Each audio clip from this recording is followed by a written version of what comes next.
چھوٹے بچے کو اگر گود لیا جائے تو کیا اسے بتانا لازم ہے کہ وہ اس کی سگی اولاد نہیں ہے؟ ایسا تو نہیں ہو سکتا کہ وہ کس ایج میں بتایا جائے کہ اس کے ذہن پہ کوئی ایسا اثر نہ ہو؟ پہلی بات تو یہ کہ اسے بتانا ضروری ہے، چونکہ ظاہر ہے اگرچہ آپ نے اس کو لے کر پالا ہوا ہے، لیکن اسلامی کے لیے نہ تو آپ محرم ہیں اس کے، اور نہ ہی جو ہے وہ اس کی آپ کی وراثت میں اس کا وہ حقدار جو ہے نا حصے دار نہیں ہوں گے، تو اس لیے اس کو بتانا جو ہے نا ضروری ہے، اور قوانین کا خیال رکھنا بھی ضروری ہے۔ ٹھیک ہے، اسی لیے اگر محرم رشتے کو پال لیا جائے تو مچ بیٹر ہے کہ انسان جو ہے نا کسی لے پالک ایسے بچے کو جس سے اس کا کوئی تعلق نہیں، مگر یہ ہے کہ پھر فقہی طور پر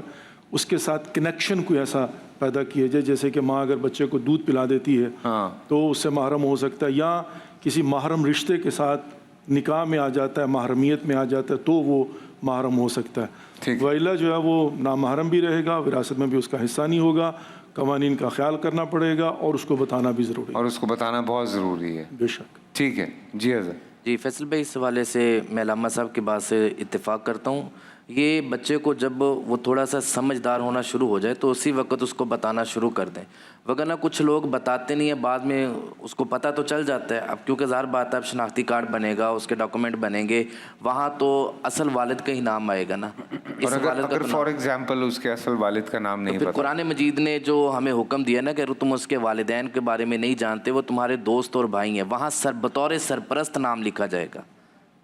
جو بندہ اسے پال رہا ہے وہ اپنا نام بطور سرپرست لکھے گا، والد کے نام پہ نہیں، کیونکہ رسول اکرم صلی اللہ علیہ وسلم نے فرمایا، صحیح بخاری کی روایت ہے، آپ نے فرمایا جو بندہ جان بوجھ کے اپنی نسبت اپنے باپ کے علاوہ کسی اور کی طرف کر رہا ہے، اب بچے کو نہیں پتا لیکن باپ کو تو پتا ہے نا، وہ جان بوجھ کے اپنی طرف نسبت، آپ نے فرمایا ایسے بندے کے اوپر جنت کے اللہ تعالیٰ خوشبو اور جنت حرام کر دیتے ہیں۔ ٹھیک۔